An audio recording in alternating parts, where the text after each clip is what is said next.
Hello, everyone, and welcome to this special edition of the HSBG podcast. I'm your host, Educatedcollins. I'm here with my constant co-host, Shady. Shady, how you doing?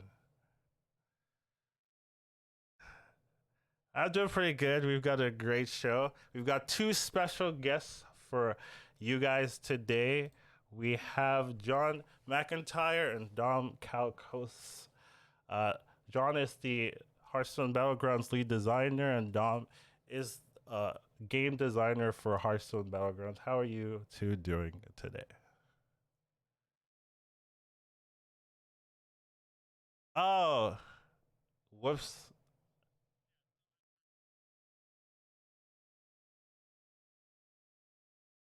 Oh, I was lied to. Sorry. Uh, well, I should probably change that, and I will get. I guess I will work on it while we are.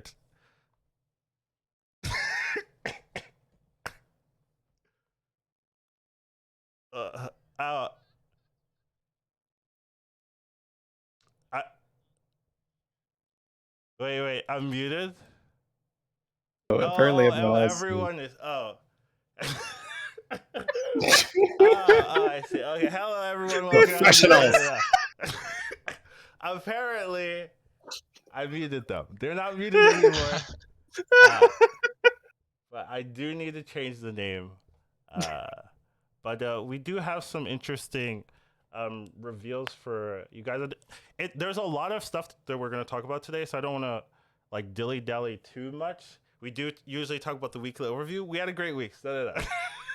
What is important is we've got some new game features adding in the next patch, right? Quests. They will be the, I guess, main like unique function of this new season. Quests will be based. They're kind of like new reward things you need to look for. Once you hit turn 4, you're gonna have options out of 3 to complete these quests. And once you do complete them, you're gonna have some very some can be game warping, I would say, like looking through some of them, and then some are like just like nice fillers to help you fix your curve or decide what you want to do. But at the start of the 4 turn, so 6 gold, you're gonna get 3 quests reward pairs to choose from, and then if you do complete them, then you get them. Some can take quite a long time to complete, and some are also like maybe like easier to complete than others. And it also does. There's a lot of uh, calculations based on like hero selection and stuff that affect how you do the quest. I wanted to ask you guys like, what what was the design philosophy behind the quest? Why why did you go for quests, and like what was your thought process in making some of these? Yeah, so to start off with how we got the idea for quests, or kind of inspiration, came from standard Hearthstone. We've done quests in several different expansions and in Yeah. different forms, like quest lines and side quests and stuff. So we knew that there's lots of gameplay there. It's fun, it's exciting, and it's cool fantasy. And so going into Revendreth, this murder mystery fantasy, it was pretty natural. A lot of us had this idea to finally try quests and battlegrounds and do it in a way where you're investigating clues and searching for evidence and that type of thing. And so we had our team brainstorming sessions and pretty naturally came up with all these cool card ideas based around that. And then the rewards, of course, are evidence and stuff like that. Yeah, that's really interesting in terms of like going from constructed, right? Seeing how people like quests in constructed. I know sometimes you'll get those tweeters, messages from Kibler like quest stock, stuff like that. Yeah, but I do think quests are actually do not suck very strong, and it's gonna be a nice like change of pace for a lot of the players to just kind of look through some of them. We do have images of the quests and some of the new ones. I believe there's 13 different quests that you can get right out of the pool. Yeah, Uh, that sounds right. yeah, and they also change. They're not static, right? They do change based on how strong the reward is, I believe, and how strong your hero can be, things like that. what was the thought process like behind making those like very different? Like it's not like, oh, you do this, you get this every time. It's like, oh, this might change based on the factors, your heroes, what you're looking for. I think that's really cool and also really hard to like perfectly get balance right in terms of like you have to make sure things can adjust very quickly, or a hero can be stronger and like it's hard to adjust that. I was wondering what the thought was behind those kind of things. Yeah, so we started the very first iteration of quests in Mm. our playtesting actually started with two separate quest turns, and so you would get two rewards Oh, across the game. And the idea behind that was, it's more even more new stuff to the system, but it also meant that we could do different power levels of of the rewards. So the early game ones would be, uh, a little weaker, but uh, quicker to jump into, and the later ones would be more powerful, something that you could reach for. But it was really overwhelming the amount that was going on. okay. And so we cut it down to just a single quest turn, and that ended up being a lot of fun. But it meant that the band of power that we could design for was a little more narrow, until we thought of this idea to change how difficult quests were based on how powerful the reward was. So it the in short, the reason is because it opens up lots of space. We can do um, less powerful but more tempo oriented ones. We can do super exciting, unique things. Like I think one of the most exciting ones is you only need 2 copies of a minion to get a golden. We could never do that text box if all of the quests were always the same difficulty and all of the rewards were oriented around the same power level. There's also a really fun interaction that happens because we can do these random pairings and adjust the difficulty. We can have times where you're going to be offered your three options, and you might look at the quest and go, "Wow, that's a really easy quest," but like I'm not that interested in what the reward is from it. But you might look at another one and go, "Wow, that quest is really difficult, but I really want that reward." So you end up having to make this trade off. Do you want something more immediate, or do you want something more long term that's going to be really synergistic? Okay. That makes sense. That makes sense. Collins, did you read Discord? Just checking, right? All right, you jump on that then. So I already heard there was maybe a little bit of bias towards, we can maybe call it the Reno quest rewards, right? The one that makes it easier to make golden minions. Is that your favorite one, or is there anything that stands out that you really like? Mitch, I'll let you go first. Yeah, sure. So I have a lot of ones that I really like. Um, I think one of my favorites is probably Evil Twin, and I love it for a couple of reasons. I really like it because I think it does some interesting gameplay decisions. In particular, you're encouraged to play down, like you don't want to play with a full board of 7 because then nothing gets summoned. But it also can let you make special comps that normally wouldn't be possible, like getting if it copies something and you copied a golden minion, you're not going to have 2 copies of that golden minion, and that could be a really powerful build depending on how you structure it. But also, this has my favorite VFX in this entire thing. VFX being virtual effect or Yeah. special effects. Uh, and I really want players to play with it because it's just like my favorite thing. Awesome. So like maybe a little bit like the hero right now that we have that uses splitting image. You can, but then much more targeted. You can Yeah, make it's, sure it's you way get more the minion targeted, ones. Yeah. and Okay. you can Cool. end up doing really interesting decisions because of that. Like one thing that I like to do a lot in testing is get a faux reaper and then just make it gigantic because then it's going to double up and you have 2 faux reapers. And it also means you consider putting things on it that you normally wouldn't. Like a lot of times you don't actually want to put like an annoyo module on it because you typically don't want taunt on a cleave. But when you have 2 of them, you're like, I'm kind of okay with this, and they're also going to be my largest minions. And it then makes you think about your decisions a little bit differently than if you were just buffing it normally. Sure. That makes a lot of sense. I think my favorite one, for kind of a subtle reason, is Victim's Spectre, which is after each combat, you get a plain copy of the last friendly minion that died. So it's a little bit like Rafam, but it's the last friendly minion instead of one of the first minions.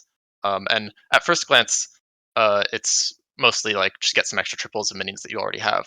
But when you start playing with it more and more and try to really control which minion or minions are more likely to be the last one to die, it's a very nuanced puzzle that you haven't really gotten to see in any cards before, and it also makes combat really engaging in a way that we haven't seen before, where normally you're just hoping that you have the last minion standing, and as soon as you can see that you're going to beat them or they're going to beat you, you're kind of just sitting back and waiting for it to end. But when it matters which minion is the last one to die, you're really holding out on, funnily enough, sometimes your best minion you want to die instead of your random low tier minion, so that you deal more damage. So it kind of changes up some of the small moments that you take for granted.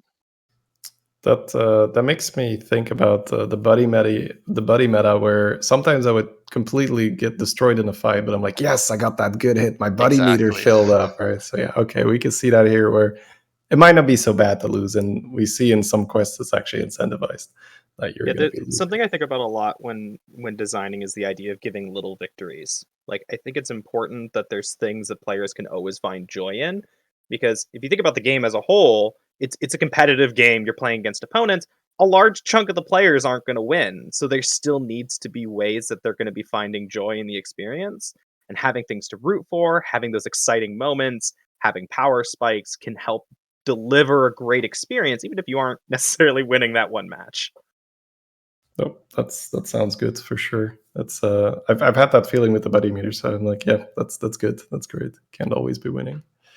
Is there any? Yeah, go ahead, I Collins. do want to talk about the 13 quests in itself. I kind of have them in like bundles of like 5 and 4, Sure. and just kind of discussing those quests individually. I do want to try to cover everything, even though there's so much, we might not cover everything, but I do want to try. The first 5, witness protection is you have a friendly taunt when you're attacked a number of times. Like we have 8 there. Then we have unmask the culprit quests, lose or tie 3 combats. We have unlikely duo, so you have to play a specific number of like 2 different minion types. So this one is like Nagas and demons, and then we have assemble a lineup, which is summon. So it's not play, it's summon a specific number of minions. So like this one's summon 20 minions. And then we have track the footprints, which is have Bob's Tavern refreshed 10 or so times. So out of those 5, like anyone jump out to you, any of you 3 particular? When I'd be looking at the summon one, I'm immediately thinking like some brand Khadgar stuff. If it's summon instead of play, so to really ramp that up, would that work? Or That should, Yeah, that should work. Yeah.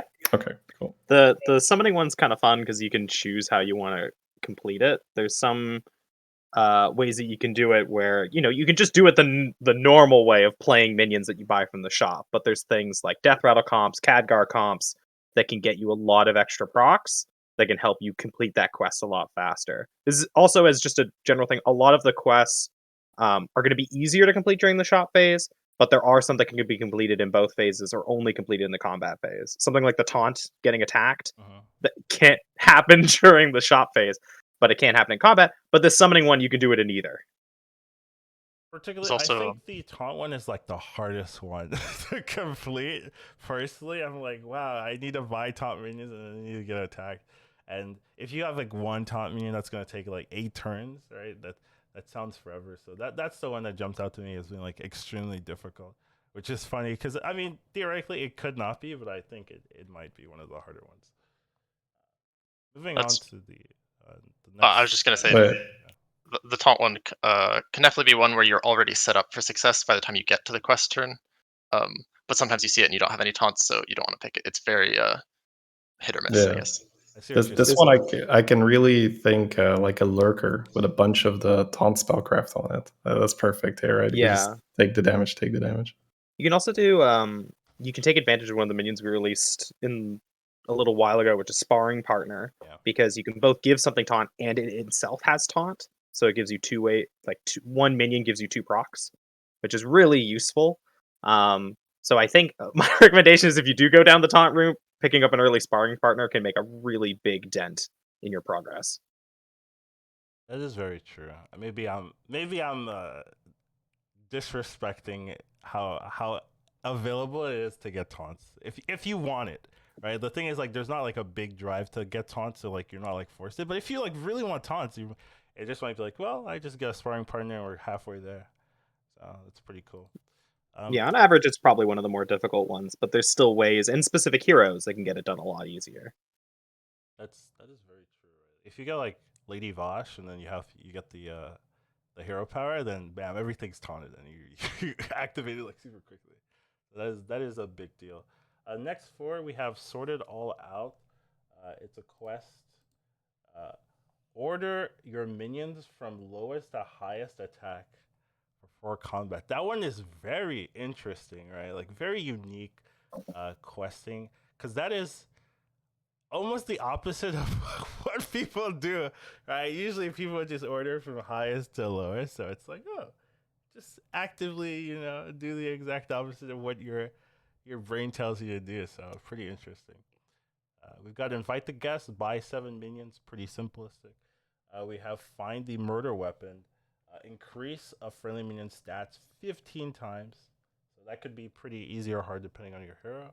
And then we have Follow the Money, spend 25 gold. And the numbers can change, so it's not like you're always going to have 25 gold or something like that. It can be lower or higher depending on a few criterias. Yeah, Sort It All Out has it is definitely one of the most interesting ones. It kind of came from the goal of changing how warbands look going into combat. So, obviously rewards and quests change how you play in the recruit phase, but it's also fun to make them impact what warbands you go up against in combat.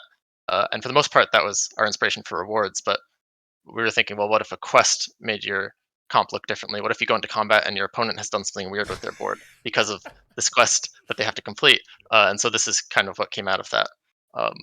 And don't want to spoil anything, but there is a hero coming out at some point that has fun moments with this quest because you almost want to order in this strange way anyway. It took me a second, and now I know who you're talking about. Okay, yeah. I can already imagine looking at someone's board and be like, I know what quest they have. Just like there's no way you would. We will see what quests that our opponents are playing, right? Yeah, I'm just saying without looking at it, right? It's like, okay.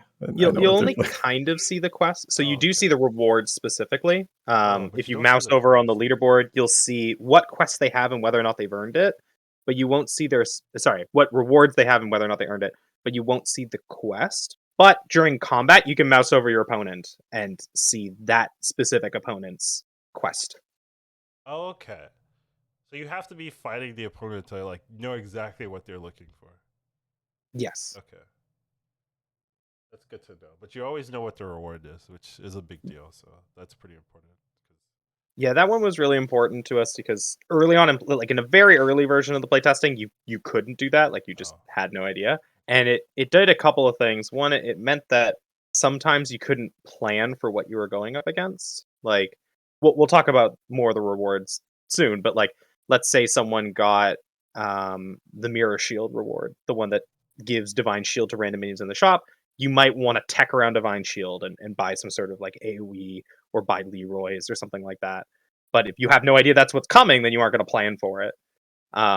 So that helped a lot, but also it let you plan multiple turns ahead if you can see someone's working towards something really, really powerful. Like if you can see one of your opponents early on in the lobby, oh, they picked Pilfered Lamps.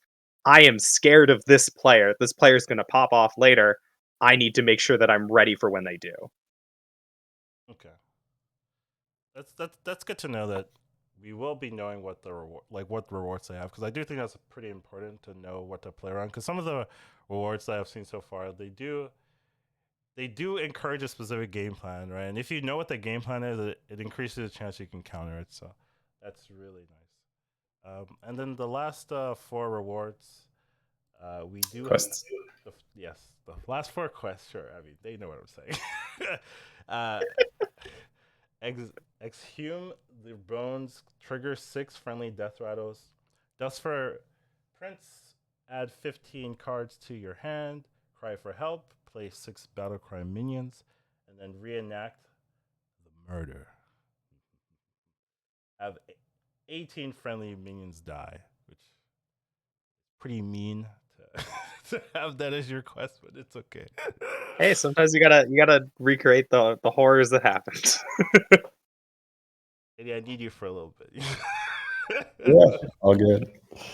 So the one that has the friendly minions die, I'm assuming that that one you just want a bunch of AKMs and stuff on your board to really speed things up? Or... You would. You would. We'll get there. We'll get there. But yeah, in general, you're gonna want to get a lot of death rattling minions, tokeny minions, reborn, those kinds of things as ways to be able to get multiple procs off of your minions. So a couple minion types are going to be a little more effective at this than others. Doing something like beast comp, mech comp, demon comp, you're going to have an easier time to get this one done compared to something like Naga, which really don't have a lot of that. So it's going to vary depending on what minion types are in the lobby, and also some hero powers can work better or worse with this, right? Something like Onyxia, you're going to get a lot of extra whelps being summoned, which can help you get this quest done faster. Yeah, that is something that Tom, go ahead. Yeah, I was just going to say another nice thing about this one is that as opposed to a lot of the other quests, which need you to actively do things in the recruit phase, if you want to be greedy and power level or sell and do certain curves that involve not buying as many minions, you will still be making progress on this one. So you will eventually complete it, even if you're playing down. That makes sense. It's that is a great advantage that we have in the game right now. Sometimes, where let's say you have Tavern Tipper on your board or whatnot, you get stronger as you level. So we could see that concept come back in some quests where you don't have to actively work on it. Yeah, we want the system to be more flexible compared to something like Buddies, where I think for some players, like Buddies gives a lot of direction and give a lot of power. I think we already know a lot of people really enjoyed Buddies, but they can sometimes feel a little restrictive about how you have to play your game because you feel like you have to play into your buddy and you have to focus on building the meter. But with the quest system, we wanted players to feel flexible about how they want to do it. If you want to just kind of go all in and try to get the quest done as quickly as possible, you can absolutely do that.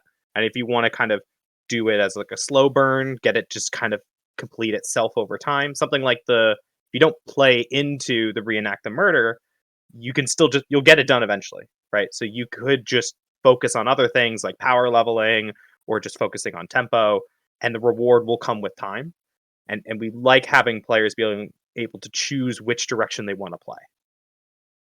So this to me sounds much more like a natural extension of how we play Battlegrounds right now, being very flexible, saying like, okay, my minions are good, I'm going to buy. My minions are bad, I'm going to level.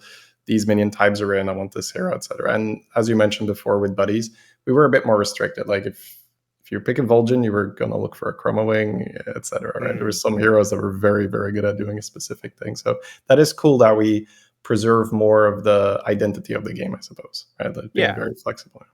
And again, there's still some that are going to give you that direction, right? I think one of my favorite of these, I think it was mentioned a little bit earlier, but Unlikely Duo is one of my favorites for that, right? Because it is giving you direction. It's going to say, play beasts, play demons, play whatever, and you'll pick up those minions and play them. And that might give you encouragement of, well, I have 5 beasts on the board, maybe I play beasts this game. But you don't necessarily have to. You could just try to figure out ways to play those requirements just to get it out of the way and then build the other comp you want. Like, I actually really like it when I get Naga as one of the options because I can pick up things like glow scales, just throw them down, get the coins, and it doesn't feel like I'm going out of my way. Because most of the time I like economy. I will happily buy a glow scale even if I'm not playing Naga. Sure. So you guys have obviously played with the quests, right? We can hear that. Yeah. who is the best player on the team? If that's not too forward. It's George, right? Is it George? George is really good. George is really good. Yeah. Chalky is really good too. We definitely have a lot of good players. Say on average, Final Design is scary. They're very good.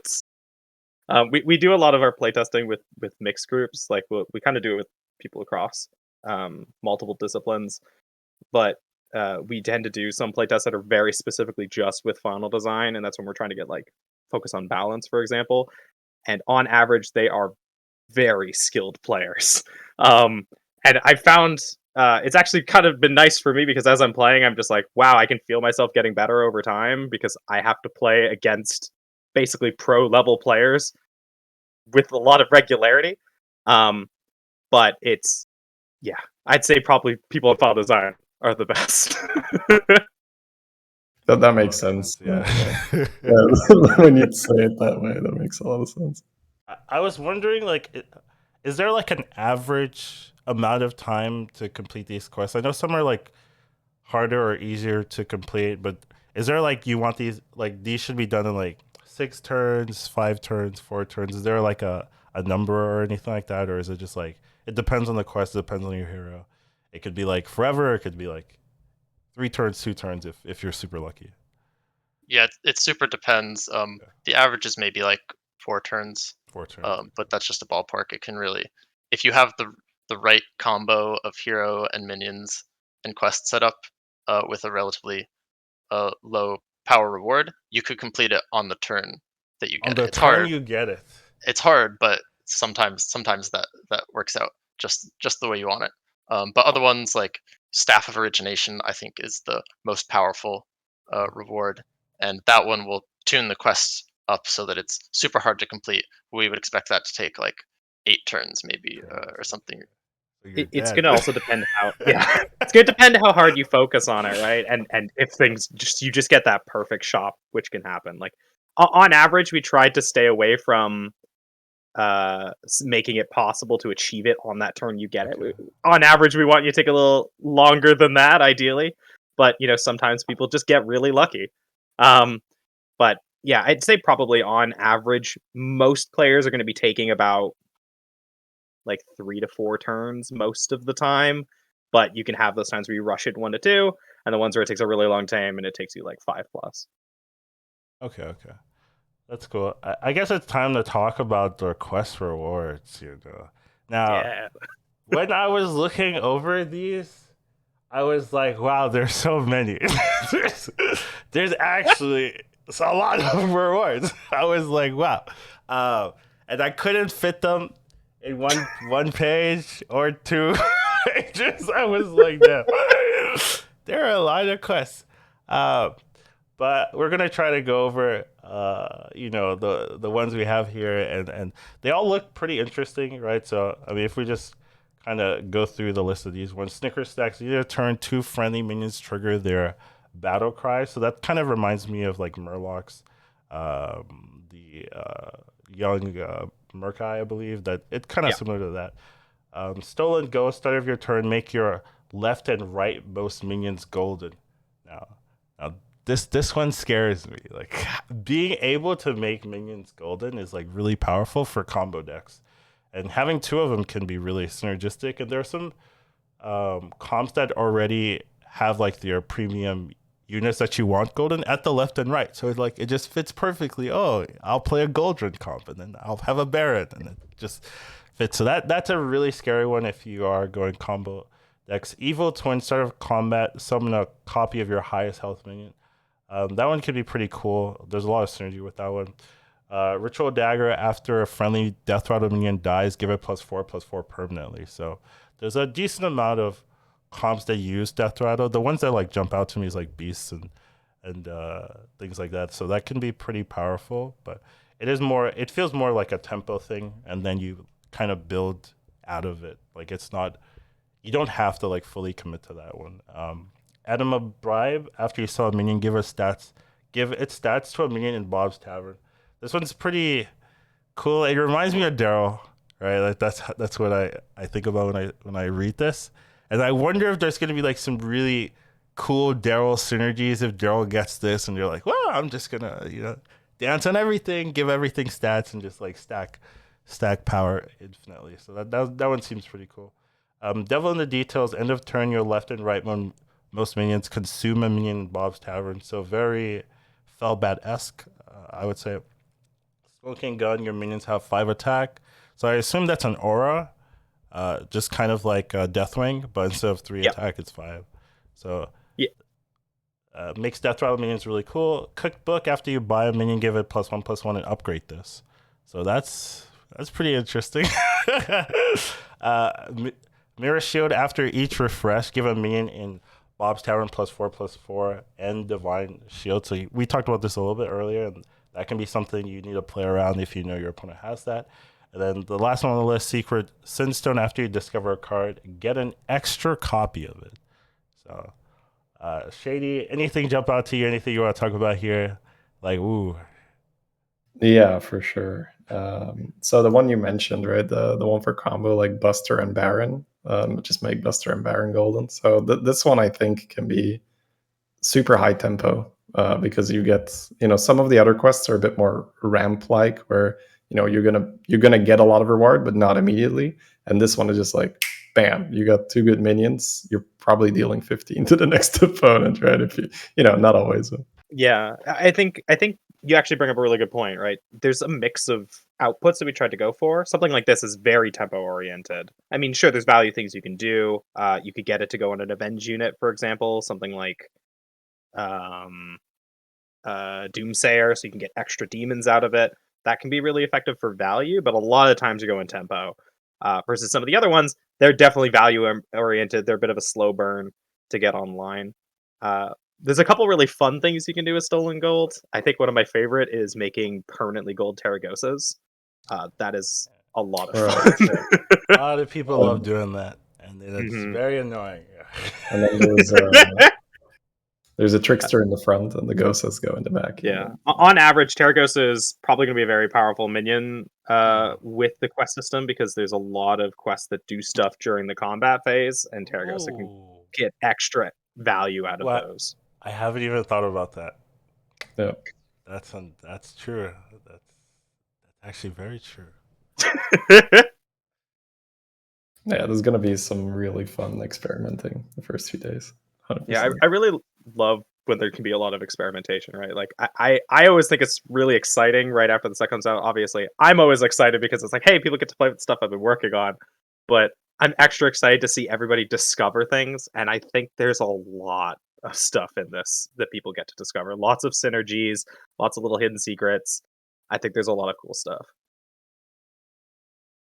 All right, well, there's more. There's more secrets rewards to talk about. So next session we have Ghastly Mask. Add a type of minion to your hand. So add at the end of your turn a minion to your hand. So and then your end of turn effects trigger twice. So I assume you're gonna get 2. Is that how it works, or am I explaining it correctly, basically, for Ghastly Mask? The way this one works is when you see the reward presented to you on turn 4, it will have already picked a minion for you, so it'll say like Lightfang Enforcer. Okay. And that minion gets added to your hand as soon as you complete the quest reward. But the minion that's chosen will always be an end of turn effect minion. So Lightfang, Razor Gore, Mithrax. Can there's this a pool of, I also think, be 8 or a so. micro mummy, or No, so there's some very low tier ones that we just didn't include because it's just not value enough.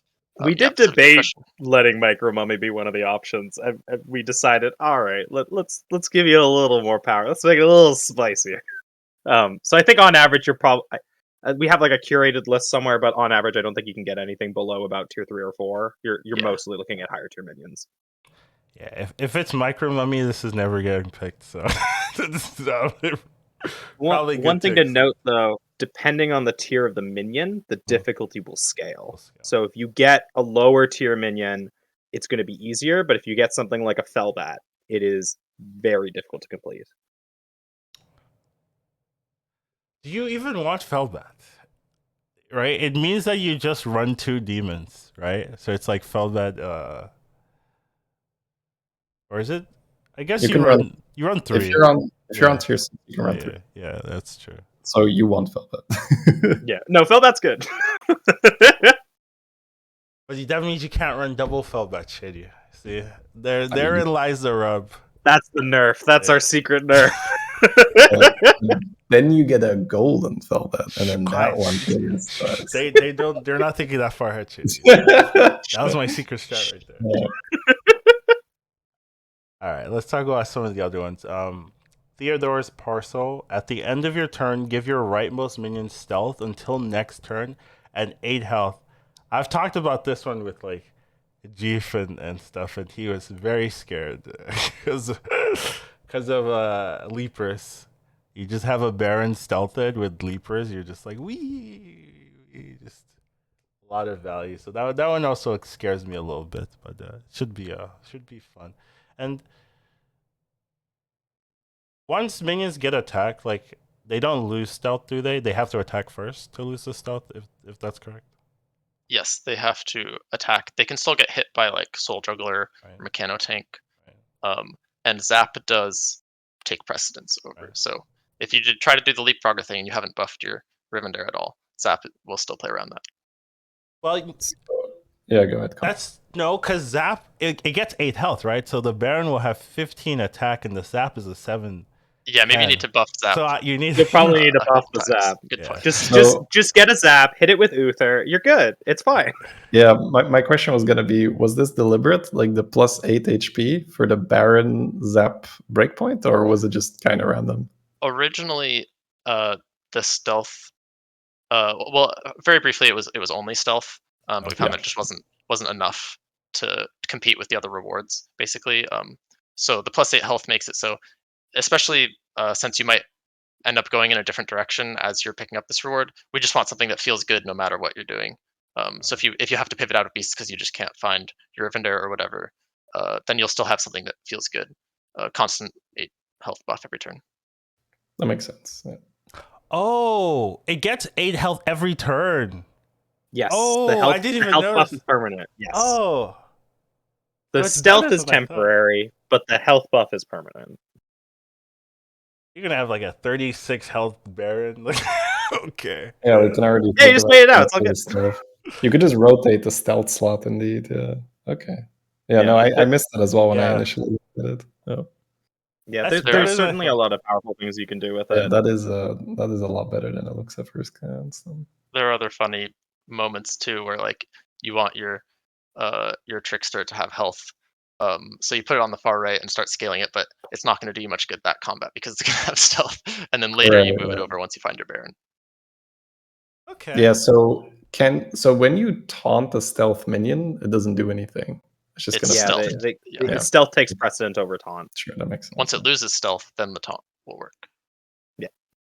You could actually do some sneaky stuff because of that. It's really hard to plan that far ahead, but you could try to set it up that you're like, oh, I want this to gain taunt later to protect my stuff at a later point. It's just really hard to predict that far ahead in a combat on average. For sure.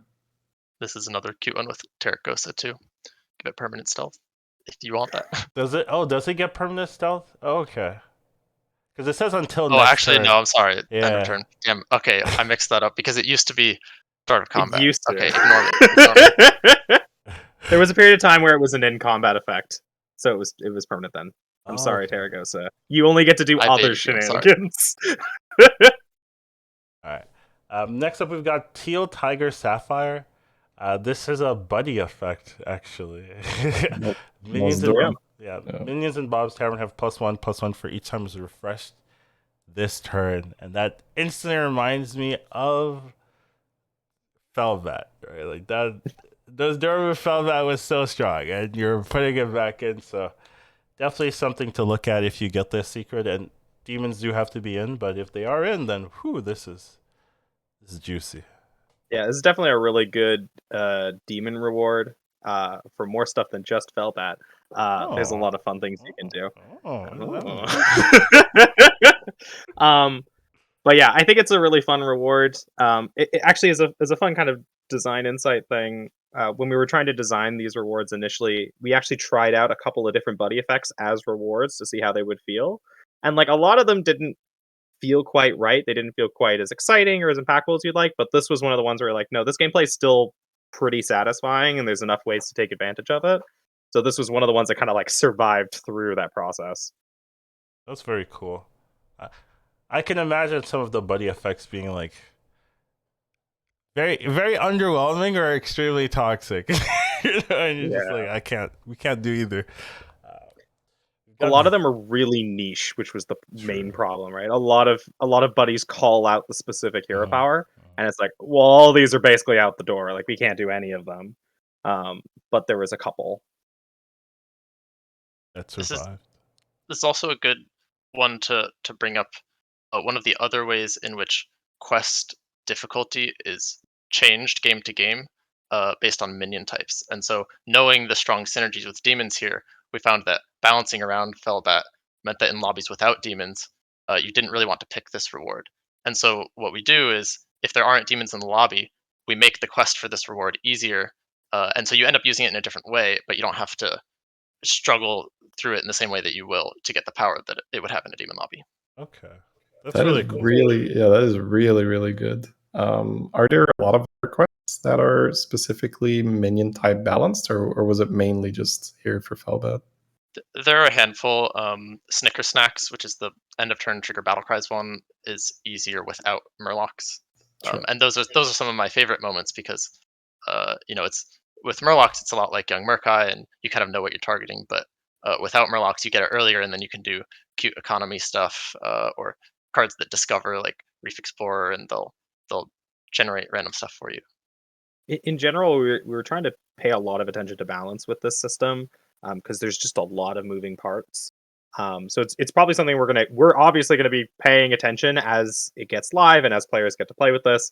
But in general, we have just so many knobs to play with here. We can ban specific pairings of quests and rewards. We can ban specific quests or rewards from heroes.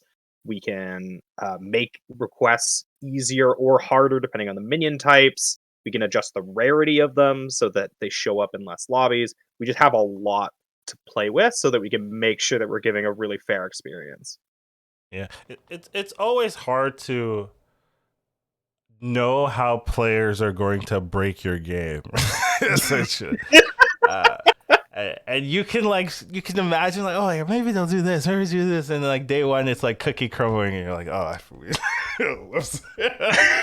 So it's always good when there's a lot of knobs. Like, okay, well, thank you for catching that, players. Let's fix that. So always happy to see that there's a lot of room to maneuver and make sure things are very fair for the player. So I love to hear that. There's still a lot of rewards to talk about, though. We've got. I know. What are we even half? Are we even halfway? I think we're like barely halfway. I know. I was like, there's so many rewards. I was like, oh, this is way more than I thought there'd be. But yeah, we've got Red Hand at the start of your turn. Give a minion in your hand +12/+12. So that's a lot of stats, but it has to be in your hand. So that's something to think about because normally you don't keep things in your hand. Well, unless you're me, because I a lot of times have cards in my hand, just like I'll save this, right? But it's not cards I want +12/+12 on, right? It's the thing. So this is a Baron, right? This one, yeah, like your Baron triple or something. There's a lot of little cute things you can do with this one. Like if you play a hero like Rafam and you consistently push the button, you're always going to have a minion in hand because you'll get added during combat and then buffed at the start of the next turn. So there's little things you can do like that to make sure you have something in hand. One of the things I always did is I would play mechs with this and keep a magnetic in my hand. Ooh. So that next turn it would get buffed and then I can immediately slam the tempo down on a minion I care about. I love how you're giving us like here's little tips. Like, yeah, no, I want people to have fun. Look, I can guarantee people are gonna find lots of really fun, interesting ways to take it. I'm just giving just a couple breadcrumbs, little hints of things that I thought were pretty cool. Here's kind of broken. Try this. Yeah, fine. Very cool, but yeah, it now sounds better. Immediately. We've got Victim Spectre. After each combat, gain a plain copy of the last minion that died. So you talked about this, Dom, right? You said this one was really cool, where you can do a lot of things. I also like this one too. When I was reading this, I was like, yeah, this sounds like me, right? A lot of Paris, a lot of triple potential, and you get to manipulate which ones you want to copy, and having a lot of copies of like cards you really like can be really, really strong. So I'm a fan of this one as well. I think this one can be really good. I did think of you when I saw this prize. So. You did think of me? Yeah, I was like, Calkosz is gonna like this for sure. I look at the more tempo stuff. I'm like, yeah, it's nice. Calkosz like, yeah, he's gonna want the extra cards. You know me, shitty. Another hidden body. Discover another minion of your tavern tier can be earned endlessly. So that's a pretty interesting wording, right? It means that this reward, I assume, once you complete it, you have the option of completing it again, right? So you'll have the same, I assume the same difficulty level. Yeah, same difficulty, same input. So if you paired this with something like Unlikely Duo, and it was like Naga and Murlocs, it'll do that again. So it's again playing Nagas and Murlocs. But if you had it paired with something else like Follow the Money, which is just the spending gold, then it's going to get played again with the spending gold. So you get to keep doing this over and over again. And this one was kind of a fun one because the power level of just discovering from your tavern tier isn't really that high, especially compared to the rest of the rewards. Right. But the fact that you get to just keep doing this over and over again gives you a lot of flexibility. And if you do something like rapidly power level to get all the way to tier 6, well, then you can just use it to get tons of tier 6s. Yeah, evaluating it based on which quest it's paired with is very different compared to other rewards, because usually you're like, how fast can I get this done from where I am now? And I don't have to worry about the quest anymore. But with this one, you could be thinking, okay, I'm not really in a position to get the first quest done very quickly, but I know based on the hero I'm playing or what comp I'm going for, that later in the game, I can get an engine going. I can do it a bunch of times. And so the quests are kind of reframed as a late game thing. That's interesting. So Yeah. if you complete the quest, can you like start working on the new quest immediately? Yeah, in fact, Yeah, if you have that the was- quest that's like add cards to your hand, the card that you discover will contribute Proc it, towards that okay. quest. Yeah. Yeah. So the thing that immediately came to mind here is to spend money with Gallywix and a Hogger or something. Oh, right? Like you just like discover the quest, discover this. It's a lot with APM Pirates. I'll just say that. I like how we both have the same question. Yeah, we were like instantly. So I can proc this multiple times per turn. Oh yeah, Okay. oh yeah. I think there was one time where I had it paired with the Have Minions Die, and I think I got it twice procced in the same combat because I just had so many death rattles. And I just start my next turn, get a double discover, and I'm like, ooh. So there's some really powerful stuff you can do if you just really lean into it. Very cool. Okay. We've got Tiny Henchman. At the end of your turn, give +2/+2 to 3 friendly minions of Tavern 3 or below. So this one is very interesting because you have to be utilizing Tavern 3 or below minions. And there are some like low tier minions that are pretty good and have some like powerful effects. You know, Deflecto's in there, Trickster, stuff like that. There can be a world where you're like you can really abuse this, but it's not like broken, right? It's a jug essentially every turn. So you do. I don't think it's a secret that where you're like, oh, I've won the game. So, you know, but it's something you can be like, okay, this helps me like facilitate this composition. Oh, double deflector. Ooh, that's really cool. I'll build around that. So it seems very like, oh, I need to know what I'm doing to pick this reward essentially. So It's one that you'll earn more quickly than a yeah. lot of the others too. So you can just use it for tempo and kind of pivot from there, and maybe just do the trickster thing that you talked about. But you don't need more than one necessarily to get benefit from it. I think this one's a good example of one of the goals we had, which is we wanted players' endgame comps to look different based on the rewards you get and the way you play. And this one is like, most of the time when you're playing, on average, you're going to ditch your low tier minions to buy the higher tier minions when you find them. And this is one which is really encouraging you to hold on to at least a couple low tier minions. But it's not quite as limiting as all of your minions have to be low tier. So you have to figure out, how can I take advantage of a mix of them, right? I only need to have 3 low tiers. So what are my 4 remaining slots? double deflecto. What's that card?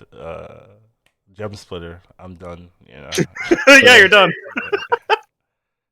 Yeah, this definitely makes me think about the dynamic where this kind of quest is going to try to kill the very greedy quests, where you're trying to cash in straight away, get tempo, and then make sure the other, the more rewarding quests are very high and that they don't actually get to finish, or at least they don't get to use it a lot. The next one is interesting. I don't know if you know, I'm a big Yogg fan. I'm a Yogger. At the start of your turn, spin the wheel of Yogg. I assume this is the buddy wheel that we're talking about. If that's correct, it is the buddy wheel. Is it the same percentages, or have that been maneuvered or changed in any way? It is the same wheel and percentages, but there are actually some changes here. Oh, okay. That I'll bring up. So mystery box is now make a random minion in Bob's Tavern golden. A lot like that Darkman prize, all that glitters. Okay. Hand of Fate is down to 2 random Darkman prizes instead of 3. Yeah. And Mind Flayer goggles is give minions in Bob's Tavern +3/+3 for the rest of the game.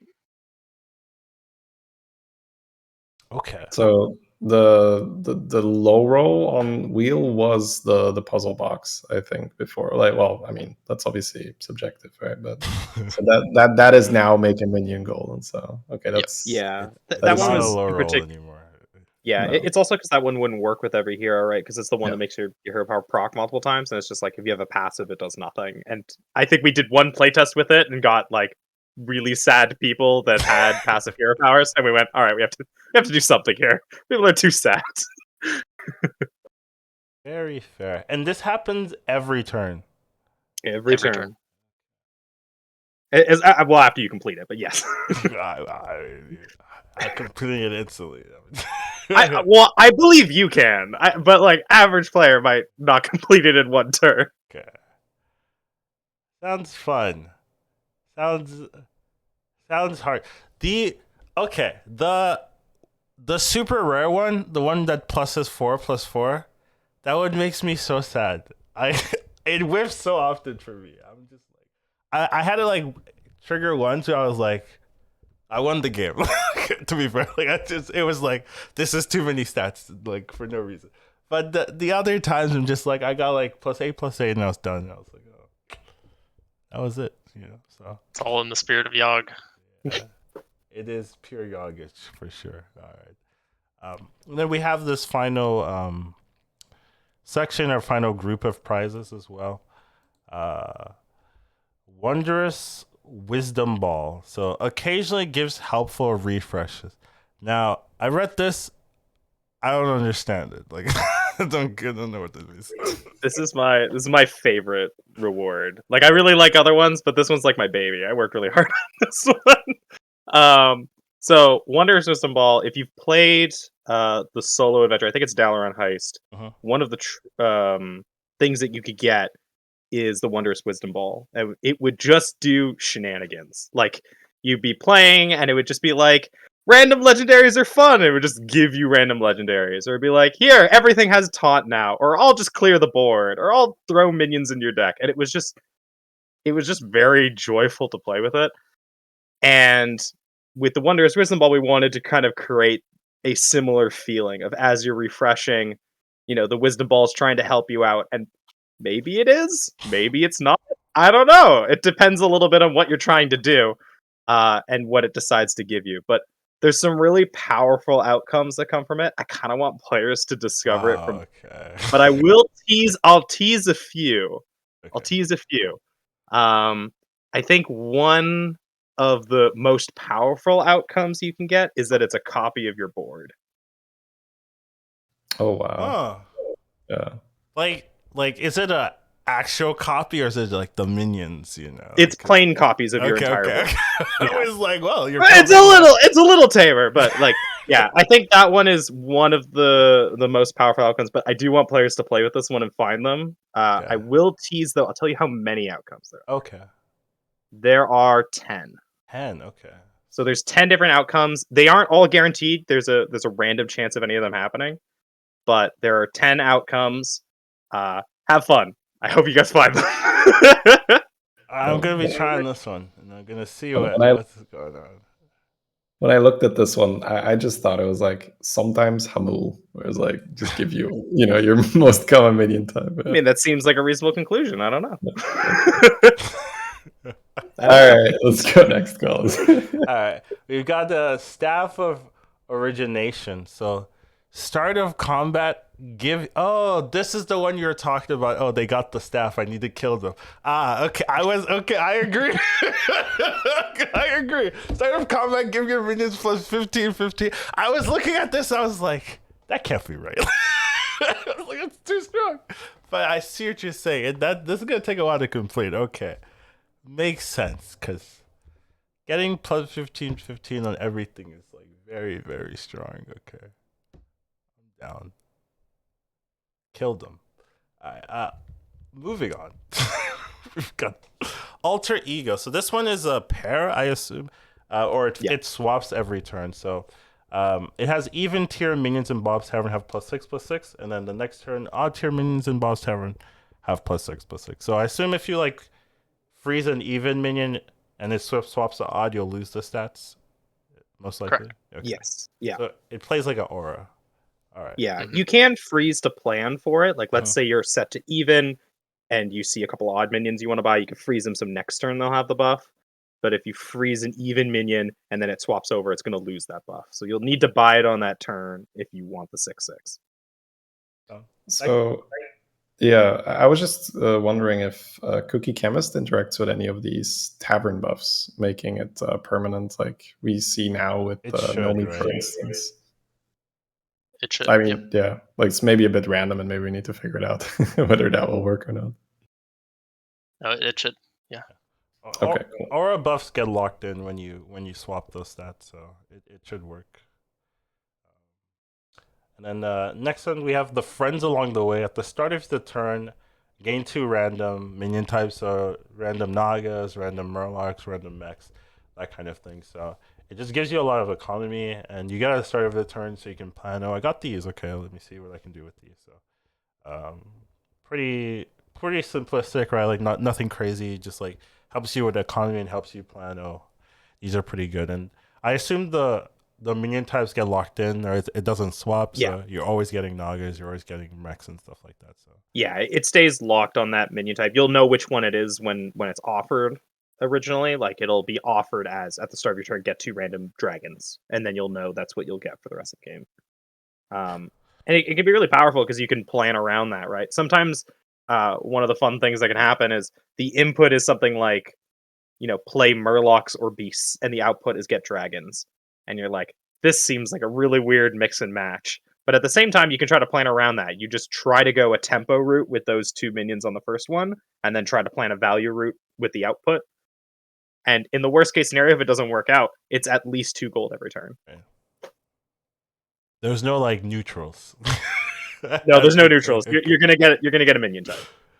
It'd be interesting, right? Neutrals, ever since Tyrion left, neutrals have never gone like, oh, give me neutrals. I want these, that kind of thing. Oh, but could definitely change in the future for sure. We've got Pilfered Lamp.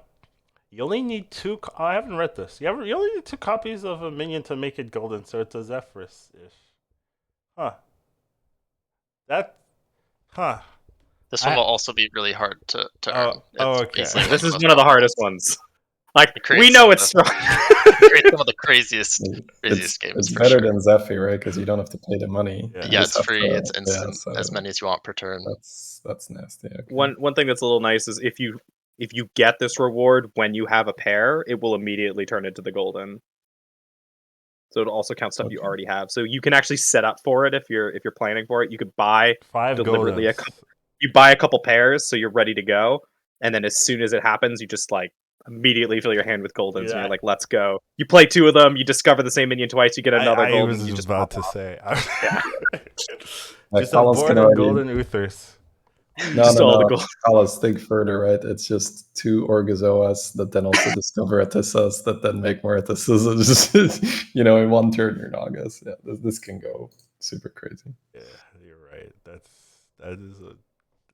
I see why. Okay. It's very good. It's very good.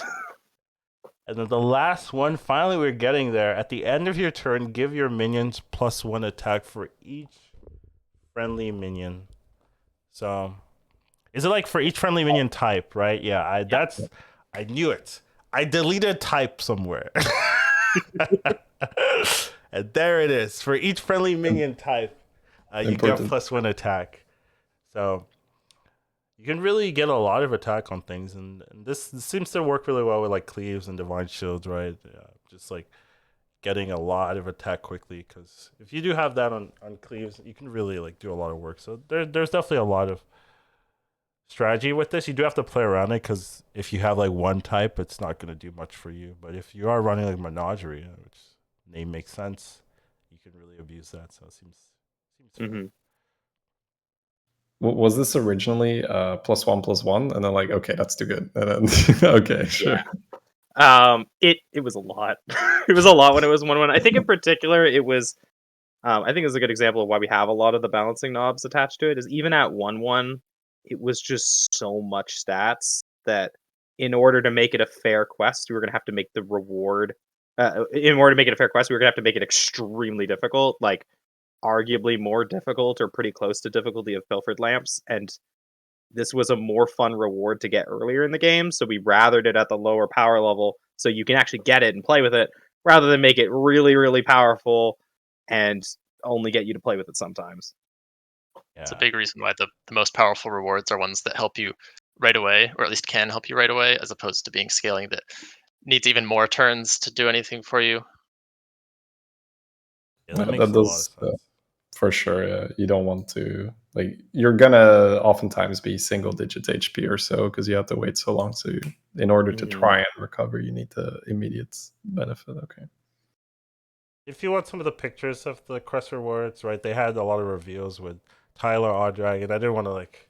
It's too many pictures, too much work for me. So I was like, go look at their Twitters and their YouTubes. They should have it over there. Next up, what are we talking about? What did I put?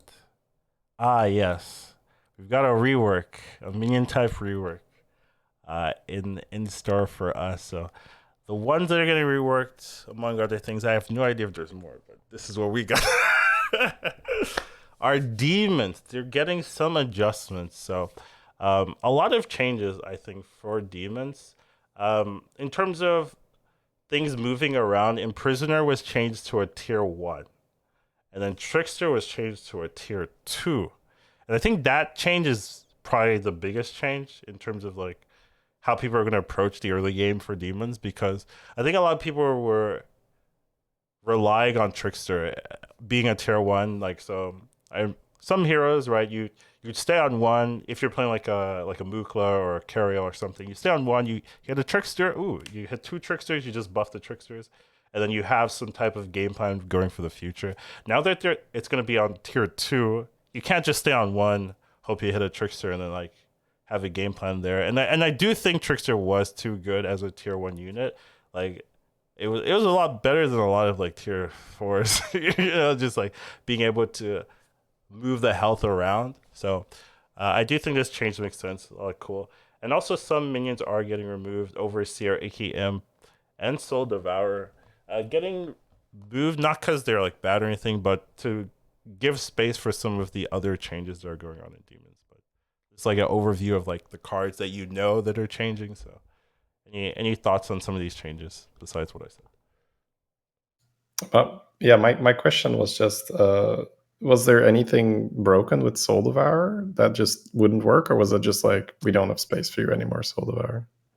More of a rotation to make space for new stuff. Yeah, sure. yeah, nothing too scary. I will say, Icky Imp was one that we removed because of quests, because some of the more natural quests like summon minions and have death rattle minions die. Maybe not the latter as much, but so with the quest that is summon 14 minions, if you have like 2 Icky Imps already, it's so automatic to get that one, to the point where people were buying them in preparation for the quest turn and just hoping that they got that quest. There were also fewer quests in total at that point. But yeah, that was one of the reasons that Icky Imp swapped out. Icky Imp too strong. You heard it here first. The other thing that we could do because of this is you mentioned way earlier that the taunt quest is really difficult, and this gave us the advantage of being able to bring a taunt minion down a tier, because we could bring Imprisoner down, but we couldn't have both Imprisoner and Icky Imp because they're just such similar design space. It's a little weird having them both on one, but lets us still do the tokeny stuff, but now gives a little extra taunt support if you wanted to go in that direction. Yeah, the Imprisoner on tier 1 immediately makes me think like, oh, that's like kind of an acolyte, you know, like for it's not quite as good, right? The second body doesn't have taunt, but still, you know, it's decent for revenge stuff. I do miss Acolyte, so this, you know, maybe I get like the feeling back. Oh, Acolyte's kind of back in the Prisoner form. Like, I'm down,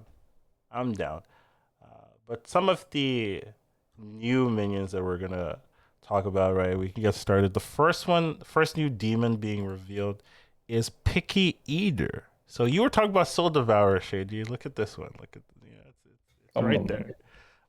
Consume a minion in Bob's Tavern to gain its stats. So what? Just immediately, it's Felbad, right? But by it for itself, it's a battle cry Felbad. I assume with Brand, right? It consumes twice, so seems pretty decent. Immediately, by the way, once I see this, I'm thinking, elementals are gonna be very good because they have the 5/4, right, as on tier 1 that you can immediately eat, and then I do this a lot. I don't know why people don't do it as much as I do it, but like Nomi Light Spawn with Feldbat is so strong. But I only do it and no one else. I never see anyone else doing it. I'm just like, why is no one doing this? I think with these additions, you might see more people playing with Nomi and Light Spawn for demons. Not because Nomi itself like is very strong, but like you can synergize it with demons and make it even stronger. So I do think this kind of helps. And pretty good triple as well. So I think this should be played. It has a lot of good stats. Even if you eat like a 2/2, right? It's a 3/3 already tier 1. Like that's playable for sure. So yeah, I'm excited for this one because one of the things we're often looking for tier 1 minions is ways to make you consider different factors. Where normally turn 1 is when you have almost nothing to go off of, so you can pretty much make a perfect tier list of which minions you want to buy. And your hero plays a factor, and the minion types in the game plays a factor. But this one is interesting because unlike every other tier 1 minion, you're also thinking about the other 2 minions in the shop and their stats, and debating whether or not this will have premium stats, or if you'd rather take one that's what you're getting. Maybe it'll work better with something later. So it's another interesting axis to throw in there. there's 2 Picky Eaters and a 5/4 Elemental. You're just like, no, don't do this to me. No, you buy one, you freeze it, and then you buy the second one next turn. Oh, And then you double play it, double eats.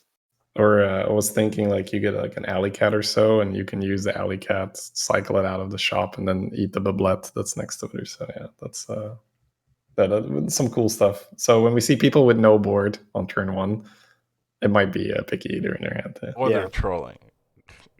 Either or. Yeah, I'm down for the troll. Next one we got is Piggyback Imp. So it's a 2 mana 4/1 with Death Rattle, summon a 4/1 Imp. So another Death Rattle minion, but the base attack is significantly higher. So you can very easily 2-for-1, right? There's a lot of 4/4s, 2/4s on tier 2. You drop this, it kills a 2/4, it kills a 4/4. Like it's done its job very well. So pretty decent minion. Doesn't really have like late game potential per se, right? But good tempo if you need something from tempo, I think. Go ahead, please. I was just gonna say we were playtesting some of these other changes for a bit without Piggyback Imp and found that Soul Juggler type demon comps didn't have enough fuel. So just wanted to make sure that the token dream of demons was still alive for players who enjoy that. Right, without Icky Imp, right, you are missing a lot of that, right? Because Soul Juggler Icky Imp is the line. I just looked at this and compared it to Imprisoner, I suppose, which is moving down a tier, and I was like, okay, I'm pretty happy buying this instead of an Imprisoner, unless I need to taunt, of course. So it's kind of like a Cyclone a little bit in terms of tempo, where it's like 4 damage, but it's not quite as flexible, of course. No Divine Shield, no Wind Fury, but yeah, for tier 2, looks pretty good. It's a pretty solid minion, and also if you play Constructed. This is also an existing constructed minion. This is one of the ones that came out in Alterac Valley.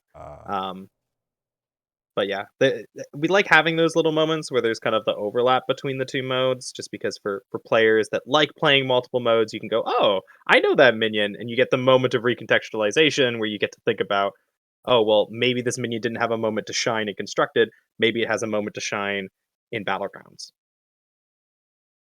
And in Baron. Was there maybe any? So I'm not sure how much is given to this, but sometimes we say that tier 2 isn't quite as strong, where we see players either staying on tier 1 for an extended time or skipping ahead straight to 3. Was there maybe a consideration of let's put like more of a powerhouse in terms of tempo on tier 2 to just make it a bit more appealing for people to stay on tier 2. We do talk about that type of thing, yeah.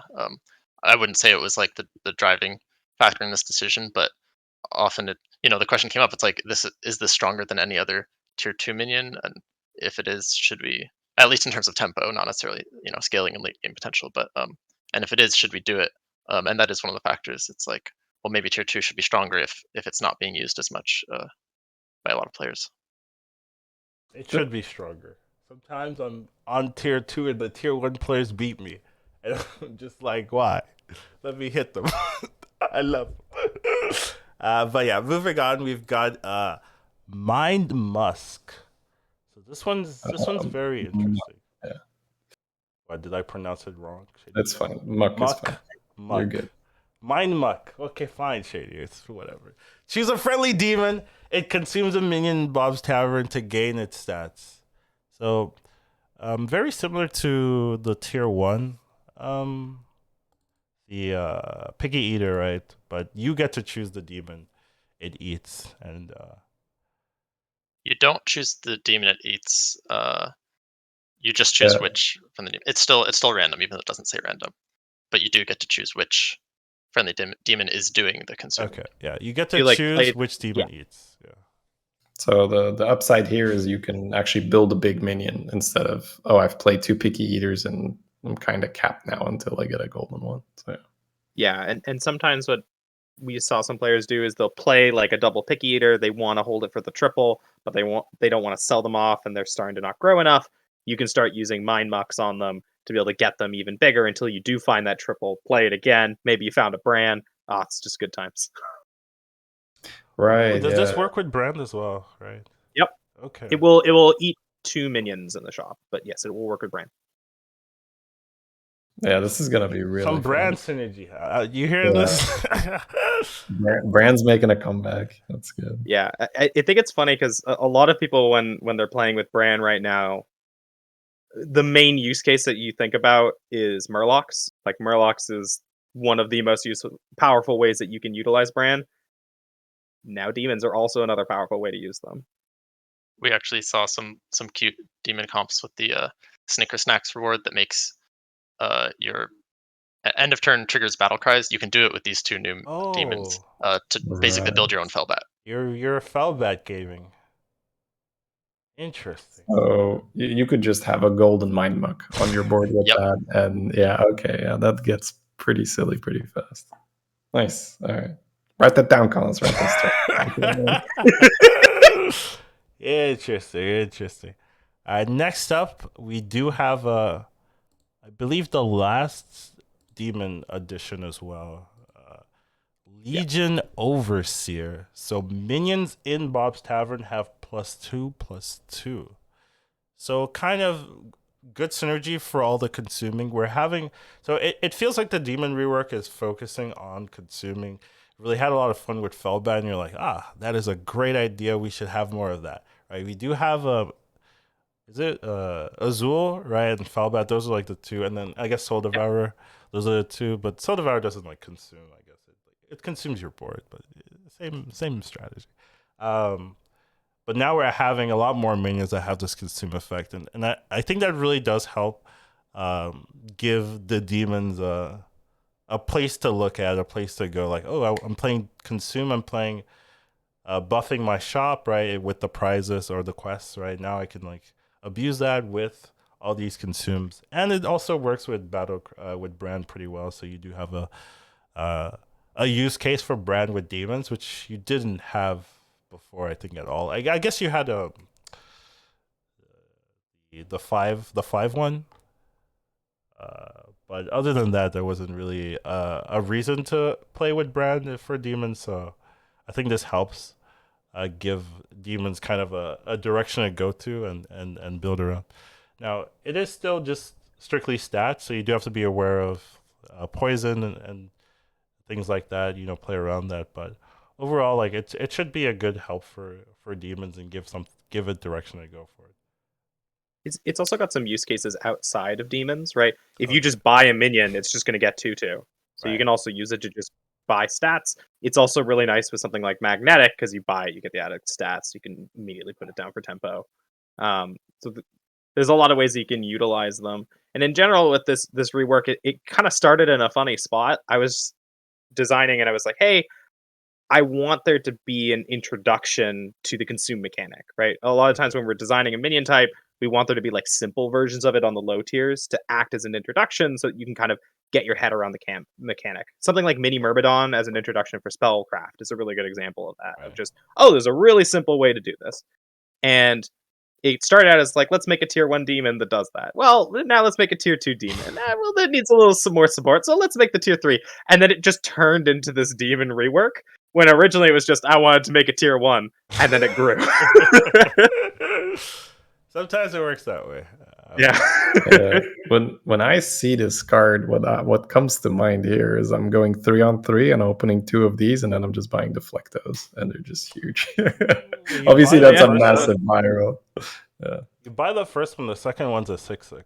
Yeah, exactly. Yeah, right. So, like, as long as you remember to play it. I can see myself do that. That's very good advice. So, like Gale Wing, Cookie, like anyone that has a little bit of help, or AFK, right? Like you open 2 of these with AFK. So, I guess AFK wouldn't buff the second pair, but you'll take it. You'll still be pretty happy with 2 of these. AFK, yeah. Yeah. So, I think this. Obviously, I might be overestimating it a little bit, but at first glance, this looks like a minion. You're probably gonna be very happy by. Yeah. This early seems really good. The more I look at it, might be the most impactful new demon, just because even if you're not going demons, you can pick this up. Yeah, just gonna be happy having it regardless. Early game, cool. Sounds like fun, and this still keeps all of the other synergies. So Felbat's still in, Azul's still in, so you can really like make consume like your focus. Like if you are going demons, like we're gonna consume the board. And it also makes you think about some of the other minion types, right? When you're looking at demons, if you know like, oh, there's no Murlocs. Murlocs tend to have low base stats to consume, right? So if there's no Murlocs, the base stats might be higher. Quillbores have like 3/7s, 5/8s, a lot of high stat things. So when you're looking at these types are in, these types are out, you're like, ooh, there's a lot of good consume targets in this lobby, so maybe I'll lean towards demons. So interesting to think about with the rework. We do have one more addition to talk about. So. 1 second, Collins. Okay. Before we go there, I just wanted to ask that, like, we see a ton of changes to demons. Right. Was there any specific thought behind? All right, we have to make demons more competitive, or would you really want to change them maybe a bit their identity, or lean more into what we were already doing? I think it definitely started out of identity, of just we wanted to make a clear definition of, hey, a core mechanic of demons is consuming, and we want to make sure that that's something that exists across the tiers rather than something just kind of concentrated in 2 to 3 minions. We wanted to be a key part of the minion type. There was also some other things like we really wanted to move Trickster up to tier 2 just because it was a bit too powerful at tier 1. And with that added space, it then opened the question of, well, what goes on tier 1 now? Because there should still be enough demons there. And it just kind of turned into the rework that's now here. But it mostly started from a spot of like, how can we make demons a clearer identity? Okay. Yeah, I mean, this looks like a ton of fun to play with. So. I have a lot of fun with it. All right, Collins. Please, by all means, take us away. No, I like it. The less I have to talk, the better I'm doing. You know what I mean? But we do have one more change, one more, I guess, mini rework as well. So I know we're gonna get a lot about this one, but poison is being changed. So S-Siphon removed. Gone, out of here. Toxfin's back though. So this one is interesting to me because the small amalgam is here, and that was what people would do. They would just run amalgam, Toxfin, what's it called, a neural module, and then they're like done. Like you make 2 of those, like I kill 4 units, I'm done. We're getting that back, and I do think SI Fin was kind of like a weird card to balance because when you play SI Fin properly, it's like very obnoxious. All your minions have poison.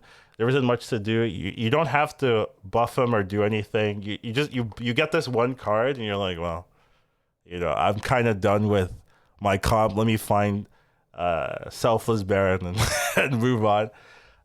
Where Toxfin does require a little bit more interaction, you do have to find the card, play it, find another one, play it. It does require more work. I guess 7 requires setup, but this requires like more gold to get everything poisoned. So I don't actually know how Toxfin's gonna do in this particular metagame, right? I mean, the meta is gonna change fundamentally anyway, so it doesn't really matter how it's gonna do in this metagame. But I do wonder how things are gonna change without the addition of 7 with Toxfin back. I wonder if you can talk about the change and what made you decide on it and things like that. Yeah. So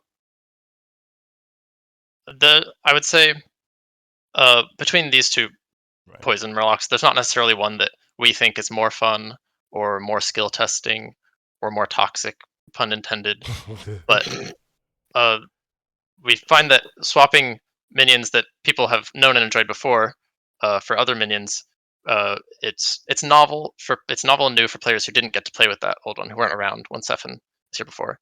It's a little nostalgic for players who enjoyed Toxfin before and have missed it, and also brings in new synergies, new interactions with cards that have come out since then. So in this case, Young Murkai, you can use to trigger Toxfin and kind of do the Sephin thing by like building your own little synergy. So that's cool.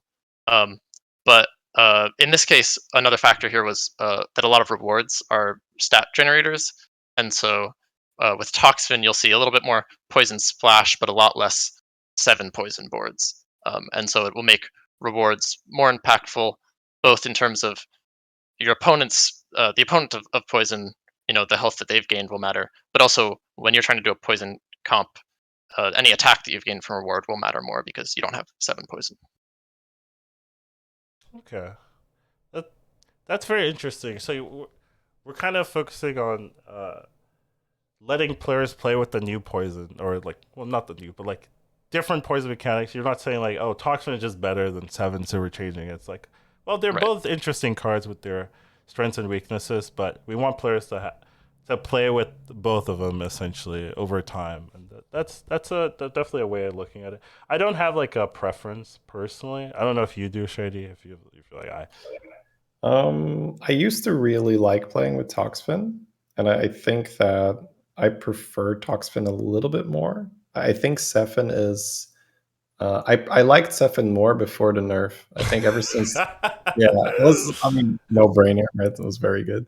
So ever since the nerf, even if you have a setup for it, you're not guaranteed a proc. Whereas before, I think it was even in with Acolyte at the same time, like old Sephin and an Acolyte. That was, you play one Acolyte, you're guaranteed a proc, or one Scallywag, and you're done. So I think because now Sephin, even with a setup, sometimes fails. I do like this more, and I do like the argument as well, where you're incentivized to keep some stats. Like sometimes you have a Mithrax and then you make some poison stuff, and a lot of the time with Sephin, you're like, am I selling this 80/80 Mithrax to make a 4 health poison? I probably am. So let's just, so less of that. So that is cool. Yeah, I think in general, like poison it's a really difficult mechanic to balance around, but it serves a really important role in Battlegrounds, right? If let's say you had a world where there was no poison, there was no Leroy, there was nothing, then if any player just kind of got an early lead, they would just snowball to a victory, and there's nothing you can do to try and come back, especially if you notice your opponent's outscaling you. And poison acts as the great equalizer, as a way that you can try to come back against someone who's outscaling you. But it kind of gets at its worst when you can consistently do the full board of poison. And sure, you can still kind of do that now if you get the Toxin, but it's going to take a lot more work to get to that point. You have to find them repeatedly. You have to take more time and significantly more gold compared to something like Sephin, where you buy the one Sephin and just kind of wait, and you'll eventually have full poison. Now you have to keep rolling, spending gold on that way, spend the gold on the minion you buy. It all just kind of adds up to being a lot less consistent. Yeah, I'm really happy you bring that up about the necessity of poison, because this is an argument I see thrown around a lot, and it drives me nuts where people say like, oh, it's, you work your whole game for minions and then people buy some poison. So what's the point, right? It's just like, no, you really, really don't want a game where there's no poison. Like, trust me. Yeah. You see like, I don't mind anyways, it. That's because you are always the biggest guy in the lobby, Collins. You'd always win. So. Yeah, it's like a balancing act, right? You want enough that it's available that you have a shot against big stats, but you don't want it too much that stats become irrelevant. So there's like this really hard like middle point you're trying to balance.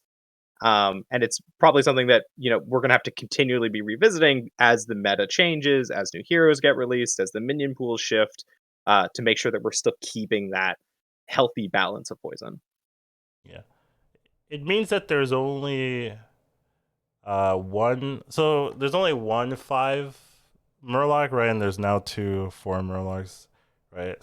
Sometimes it feels like you guys try to keep the number of minion types the same. Like you'll have like, oh, we want 2 demons on 1, we want 2 on 2, we want 2 on 3, that kind of thing. Does that matter at all for you guys that we're removing a tier 5 Murloc and we're adding a tier 4 Murloc, or does that not matter too much for this particular case? In this case, it doesn't. It didn't really seem to affect things as much. I mean, we knew what the world is like with Toxfin around. Obviously, the meta will change things, but it seems like Murlocs in particular, unlike every other minion type, are less picky about their tiers, because you kind of go up to 4 or 5, get your brand, and then do your thing with all of those. And so, like, maybe the density is a little bit different in terms of there would be more in the pool if it was a tier 4 versus a tier 5, but it doesn't fundamentally shift play patterns. Or if we took out all of the tier 5 beasts, then especially players who are not as carefully planning out their turns and what they're tripling into and stuff, they might triple into 5 and not even realize that they have no chance of getting a beast if that's what they want. Okay. Yeah, I think it's important that, like, at the different tiers, you have stuff you care about. It doesn't necessarily need to be of that minion type, right? Like, mechs or beasts really care about finding Baron on 5, but Baron itself isn't a mech or a beast. Or Murlocs really care about finding Bran. Maybe demons now really care about finding Bran. And if that's the case, you don't necessarily need to have a ton of that minion type on the tier. It just matters that there's at least some that minion type will care about.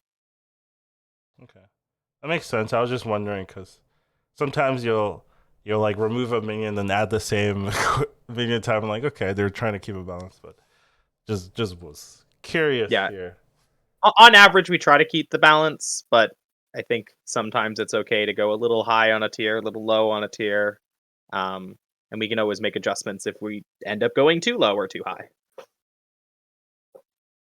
Yeah, with Murlocs, it seems to make sense that it's not too relevant, right? Because once you get brand, it's all just a mix of, all right, I just want stats and stuff. Let's go. Let's start buffing. Okay. All right. That's kind of all the stuff we have here, right? Between quests, the quest rewards, the new minions, and some balance changes. I was wondering, should you have anything you want to add? Any questions you want to ask them? Anything from chat or whatever? I mean, I'm really looking forward to it. It looks awesome. There's a lot of really cool stuff. Normally it's like the day 1 and day 2 stuff. You can be like, yeah, it's gonna be cool, but this is gonna be a lot of things to figure out, because there's just gonna be so many things to see. Okay, which quests are worth it? Which ones are like a little bit too low on the tempo for like maybe a really high level lobby where everyone's really strong, really fast, and yeah, it's just so many things to look forward to. So cool stuff. Thank you. Yeah, I'm super excited for players to get a chance to play with this. I think we're going to get a lot of experimentation for the first little while after it comes out. Kind of like how with Buddies, when it came out, you had all the new Buddies coming out, so you wanted to play every hero again because you wanted to know what it was like. And while this isn't the exact same as that, you now have so many combinations you want to try out. You're like, oh, I want to try this reward with this minion type, or even I just want to try this with this hero, and you've got this whole new system to recontextualize all your choices. That I think there's going to be a lot of fun exploration. Yeah, we had a chance to talk about some of the synergies and combos here, but there's so much I'm excited for players to find little hidden gems. We didn't even get to the new heroes. There's lots of fun You stuff want in to talk there. about those? Sure. Yeah, I haven't I think I made got like a minute. I didn't make a topic for them, but there's the Sir der something. I don't know. Denathrius. Yeah, Sire Denathrius. Sir Natris, yes. That when you get a quest at the beginning of the game, and then you also get the quest 4 turns later.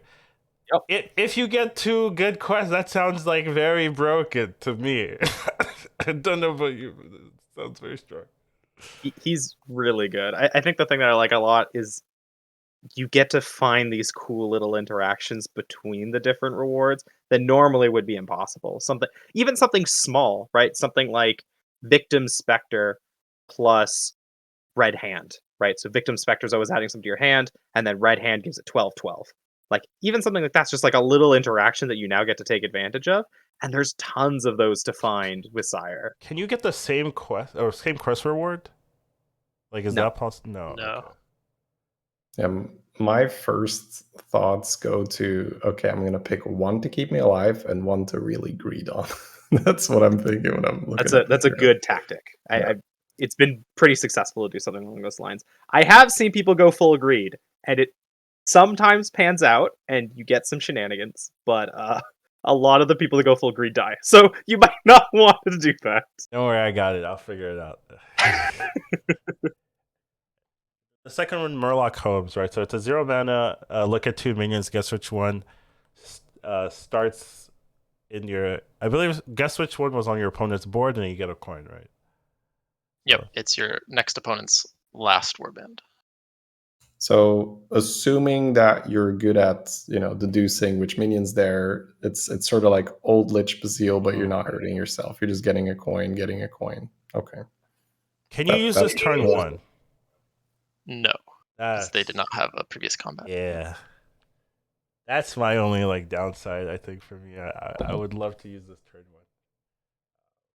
1. Yeah, I'm certain Dom can talk more to it because Dom spent a lot of time messing around with the logic behind. Mhm. But we definitely tried to make you feel like a detective with this hero.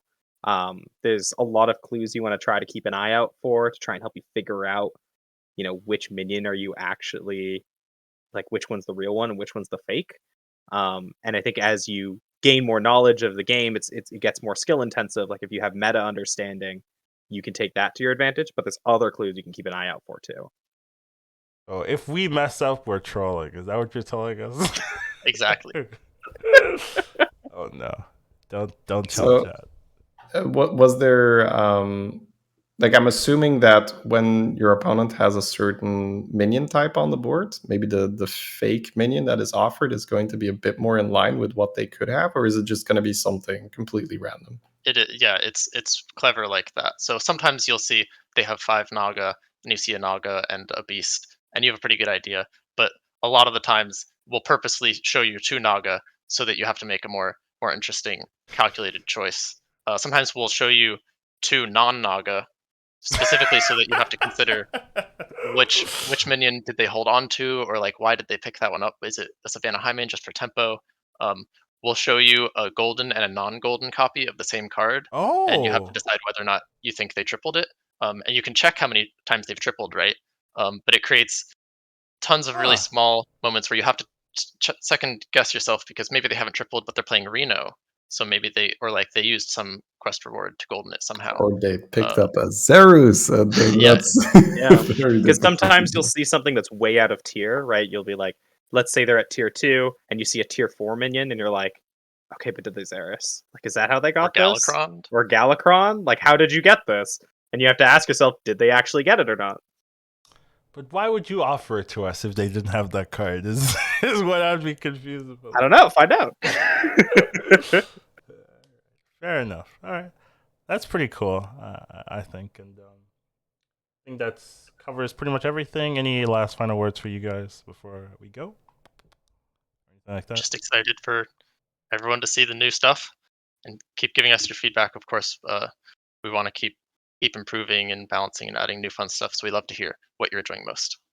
Yeah, and thank you both for having us on. Like, this is great. Like, I think I mentioned this before, but like I've been a long time listener of the show, and like it's really cool. And it's I'm glad that we had this opportunity.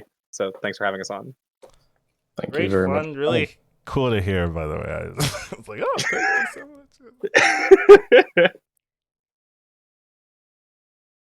Can I say something, Shady? Nah, I'm good, Collins. I'm happy that we're wrapping this up. This has been very memorable episode. So good stuff. All right. And thank you guys for joining us here. We do have, you can send us feedback at hsbgpodcast@gmail.com. You can find us at Collins, Educatedcollins on Twitter, Twitch, Shady Bunny on Twitter, Twitch, Dom and Michael. Michelle. Please, it's John. Yeah, for you it's John, Collins. For you it's John. Yeah. Anyways, thank you for joining us, and we'll see you guys on the next time. Take care, everyone.